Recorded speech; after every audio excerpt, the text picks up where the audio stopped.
નમસ્કાર મિત્રો, આજે આપણે આ વિડીયોમાં ધોરણ 7 ગુજરાતી નવું પાઠ્યપુસ્તક 2024 પાઠ 11 વાગે છે રે વાગે છે ના પાઠ્યપુસ્તકના સ્વાધ્યાયની સમજૂતી જોઈએ. પ્રશ્ન પહેલો છે વાતચીત. એમાં પહેલું, સંગીત વાગતું હોય ત્યારે તમને કયા કયા કામ કરવા ગમે? તો જવાબ, સંગીત સાથે મને પ્રાર્થના કરવી ગમે, નાસ્તો કે ભોજન કરવું ગમે, ગૃહ કાર્ય કરવું ગમે. આમ મારા મનગમતા કામ કરતી વખતે સંગીત વાગતું હોય તે ગમે. બીજું, દૂર વાગતા સંગીતને સાંભળો ત્યારે તમને કયા કયા વિચારો આવે? તો જવાબ, દૂર વાગતા સંગીતને સાંભળીને મને થાય કે કોના ઘરે બર્થડે પાર્ટી ચાલી રહી છે, કોના ઘરે લગ્ન પ્રસંગ છે. અને હા, જો નવરાત્રિ હોય તો શેરીમાં વાગતા સંગીતને સાંભળીને મને વિચાર આવે કે મારી મમ્મી મને ક્યારે ગરબા રમવા તૈયાર કરશે અને હું ક્યારે ગરબા રમવા જઈશ. ત્રીજો પ્રશ્ન, તમે કોઈ રસ્તે જતા હો અને તે રસ્તે જવાની કિંમત ચૂકવવી પડે એવું કદી બન્યું છે? ક્યારે? તો હા, હું મારા પરિવાર સાથે ઉનાળુ વેકેશનમાં ટેક્સી ભાડે કરીને મારા મામાના ઘરે જતો હતો.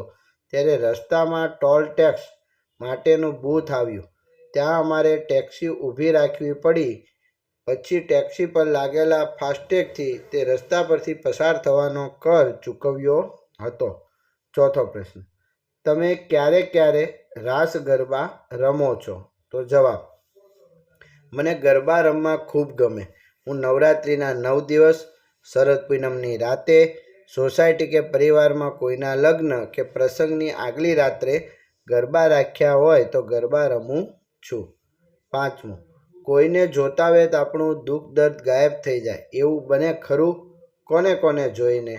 તો જવાબ, હા, આપણને જે પ્રેમ કરતું હોય તેને જોતા વેત આપણું દુઃખ દર્દ ગાયબ થઈ જાય એવું બને. હું બીમાર હોઉં ત્યારે મારા દાદા દાદી કે નાના નાની મારી તબિયત જોવા આવે કે તરત મને સારું લાગે. પ્રશ્ન બીજો, કવિતા મુજબ નજીકના અર્થ ધારો અને ખરું કરો. તો નાદ, અવાજ, માર્ગ, રસ્તો, ધન તો પૈસા. અને ચોથું છે વેરણ તો વેરી. પ્રશ્ન ત્રીજો, કૌંસમાં આપેલ શબ્દો વડે ખાલી જગ્યા પૂરો. પહેલું, ખેતરમાં જવાનો માર્ગ ઉબડ ખાબડ છે. 2, કાનુડો કસબી કપડાં પહેરે છે. 3, મને ઢોલક કરતાં ખંજરીનો નાદ વધુ ગમે. 4, નોળિયો વેરી બની સાપને શોધતો હોય. પ્રશ્ન 4, નમૂના પ્રમાણે બીજા શબ્દોની યાદી બનાવો. તો ઉદાહરણ આપ્યું છે, ગિરિને ધારણ કરનાર ગિરધર, ધનુષ્યને ધારણ કરનાર ધનુર્ધર, બંસીને ધારણ કરનાર બંસીધર. તો બીજા શબ્દો આપણે જોઈએ કે વિષને ધારણ કરનાર વિષધર, મુરલીને ધારણ કરનાર મુરલીધર, ચક્રને ધારણ કરનાર ચક્રધર, ગદાને ધારણ કરનાર ગદાધર. પ્રશ્ન 5, સંવાદ વાંચો અને આપેલા પ્રશ્નો માટે સાચો વિકલ્પ પસંદ કરો. તો અહીં અક્ષય અને પાર્થ વચ્ચે સંવાદ આપેલો છે. એના આધારે આપણે વિકલ્પ છે એ જોઈએ. તો પહેલો વિકલ્પ છે, શાળાએ જવાનું મોડું થશે એમ પાર્થ શા માટે કહે છે? તો નેહા પડી જવાથી. બીજું, અક્ષયે નેહાના ઘરે સમાચાર આપવાનું કહ્યું કારણ કે નેહાની ઈજાની જાણ ઘરના લોકોને કરવી જરૂરી છે.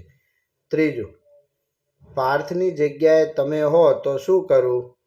તો જવાબ આવશે કે અક્ષયની વાત ન સાંભળો. પ્રશ્ન છઠ્ઠો, આપેલા પ્રત્યય લગાવી શબ્દો બનાવો. તો અહીંયા શબ્દ બનાવેલ છે, જોઈએ કે ઈ ઉપરથી તો ચાલાકી, બોલકી, ઉપરી, વાટકી, અધીરી. એવી જ રીતે ઈક ઉપરથી નૈતિક, આર્થિક, દૈનિક, સ્વાભાવિક, માનસિક. ઈય ઉપરથી દિવસીય, રાજકીય, વૈદકીય, ઈશ્વરીય. કી ને કુ તો નાનકી, જાનકી, બોલકી, લાડકું, પોચકું. ડી ડો ડુ તો રોતડું, મોટડું, ખોટડી, ગોરડું, ચોટડું. ઈયો ઉપરથી સુખીઓ, દુખીઓ, ભોમિયો, મારફતિયો. હવે છે 7.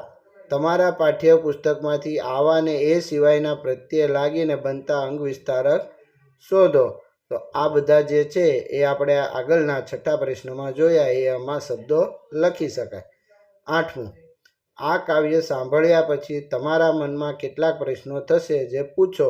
તો અહીં ઉદાહરણ તરીકે 2 પ્રશ્નો આપેલ છે અને આગળ બીજા પ્રશ્નો જોઈએ.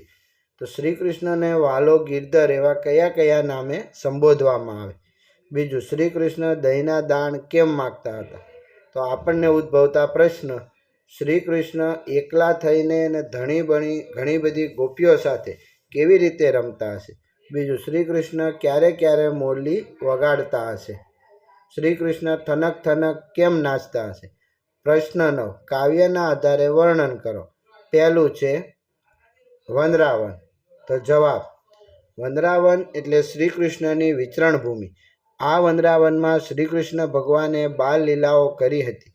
આ વનરાવને સ્વર્ગ કરતાં પણ અધિક પૃથ્વીની કીર્તિને વધારી છે, કેમ કે કૃષ્ણના ચરણારવિંદ ફરવાથી તેને વધારે શોભા મળી. બીજું છે શ્રી કૃષ્ણનો પહેરવેશ અને શણગાર. તો એનો જવાબ જોઈએ. શ્રી કૃષ્ણએ પીળા પિતાંબર, જરકશી જામા, પીળો પટકો પહેર્યો છે. તેમણે કાને કુંડળ, મસ્તકે મુગટ પહેર્યા છે અને તેમના મુખ પર મોરલી બિરાજે છે. પ્રશ્ન 10, પ્રશ્નોના ઉત્તર લખો. પહેલું, આ કાવ્યમાં શાની વાત કરવામાં આવી છે? તો જવાબ, આ કાવ્યમાં વૃંદાવનમાં શ્રી કૃષ્ણને વગાડેલી વાંસળીનો અવાજ ગગનમાં ગાજે છે તેની, વૃંદાવનના માર્ગે જતા શ્રી કૃષ્ણ દહીંનો કર માગે છે તેની, વૃંદાવનમાં રાસ રચાયો છે તેની, શ્રી કૃષ્ણએ પહેરેલા પિતાંબર, જરકશી જામા અને પીળા પટકાની, શ્રી કૃષ્ણના કાનમાં કાનકુંડળ, મસ્તકે મુગટ અને મુખ પર મોરલી બિરાજે છે તેની, વૃંદાવનની કુચગલીમાં શ્રી કૃષ્ણ થનક થનક થઈ નાચે છે તેની વાત કરવામાં આવી છે. બીજું, આકાશમાં શાનો અવાજ ગાજી રહ્યો છે? તો જવાબ, શ્રી કૃષ્ણએ વગાડેલી મોરલીનો અવાજ આકાશમાં ગાજી રહ્યો છે. 3, શ્રી કૃષ્ણ વનરાવનને રસ્તે જનાર પાસે શા માટે દાણ માગે છે? તો જવાબ, શ્રી કૃષ્ણ વનરાવનને રસ્તે જનાર ગોપીઓ પાસેથી દહીંના દાણ માગે છે, કારણ કે ગોપીઓ દહીં અને તેને વલોવીને મેળવાતા માખણને પોતાના બાળકોને ખવડાવતી નથી અને મથુરાના બજારમાં જઈને વેચી આવે છે. 4, મીરાબાઈ કોના ગુણ ગાવાનું કહે છે? તો મીરાબાઈ ગિરધર શ્રી કૃષ્ણ પ્રભુના ગુણ ગાવાનું કહે છે. 5, શ્રી કૃષ્ણના દર્શનથી શું થાય? તો જવાબ, શ્રી કૃષ્ણના દર્શનથી આપણા સર્વે દુઃખ ભાગે છે. આભાર મિત્રો.